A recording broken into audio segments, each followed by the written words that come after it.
നമസ്കാരം. മലയാളി വാർത്തയിലേക്ക് സ്വാഗതം. ഒരു ഇടവേളയ്ക്ക് ശേഷം സംസ്ഥാനത്ത് വീണ്ടും മഴ മുന്നറിയിപ്പ്.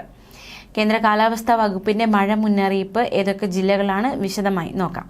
അടുത്ത 3 മണിക്കൂറിൽ കോട്ടയം ജില്ലയിൽ ഒറ്റപ്പെട്ട ഇടങ്ങളിൽ നേരിയ മഴയ്ക്ക് സാധ്യതയുണ്ട് എന്ന് കേന്ദ്ര കാലാവസ്ഥാ വകുപ്പിന്റെ മുന്നറിയിപ്പ്. ഇന്ന് തിരുവനന്തപുരം, കൊല്ലം, പത്തനംതിട്ട, ആലപ്പുഴ, കോട്ടയം ജില്ലകളിൽ നേരിയ മഴയ്ക്ക് സാധ്യതയുണ്ടെന്നും കേന്ദ്ര കാലാവസ്ഥാ വകുപ്പ് അറിയിച്ചു. നാളെ പത്തനംതിട്ട, ആലപ്പുഴ, കോട്ടയം ജില്ലകളിൽ നേരിയ മഴയ്ക്ക് സാധ്യതയുണ്ട്. 8-ാം തീയതി പത്തനംതിട്ട, ആലപ്പുഴ, കോട്ടയം, എറണാകുളം, ഇടുക്കി, തൃശൂർ ജില്ലകളിലും നേരിയ മഴയ്ക്ക് സാധ്യതയുണ്ട്.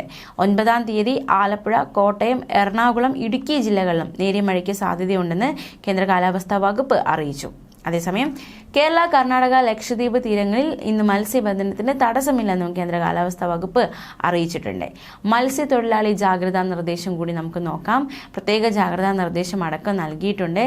ഇന്ന് സൊമാലിയ തീരം, അതിനോട് ചേർന്ന തെക്കു പടിഞ്ഞാറൻ അറബിക്കടൽ എന്നിവിടങ്ങളിൽ മണിക്കൂറിൽ 45 മുതൽ 55 കിലോമീറ്റർ വരെയും ചില അവസരങ്ങളിൽ മണിക്കൂറിൽ 65 കിലോമീറ്റർ വരെയും വേഗതയിൽ ശക്തമായ കാറ്റിന് സാധ്യതയുണ്ട്.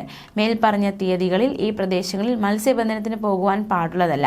മുന്നറിയിപ്പുള്ള സമുദ്രമേഖലകളുടെ വ്യക്തതയ്ക്കായി വിശദാംശങ്ങൾ നോക്കാവുന്നതാണ്. അതേസമയം മറ്റൊരു വാർത്ത കൂടി നമുക്ക് നോക്കാം. വിനോദസഞ്ചാര കേന്ദ്രമായ മൂന്നാർ, അവിടെ അതിശൈത്യം തുടരുന്നു.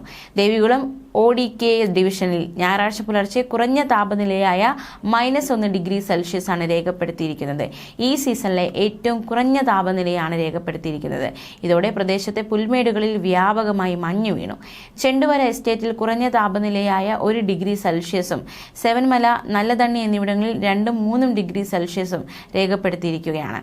ഈ തണുപ്പ് കാലമാണ്, അതുകൊണ്ട് തന്നെ തണുപ്പ് ആസ്വദിക്കുന്നതിനായി ഒരുപാട് വിനോദസഞ്ചാരികൾ മൂന്നാറിലും ഉൾപ്രദേശങ്ങളിലും എത്തുന്നുണ്ട്. ഡിസംബർ 24-ന് ചെണ്ടുവരയിൽ കുറഞ്ഞ താപനിലയായ 0 ഡിഗ്രി സെൽഷ്യസ് രേഖപ്പെടുത്തിയിട്ടുണ്ട്.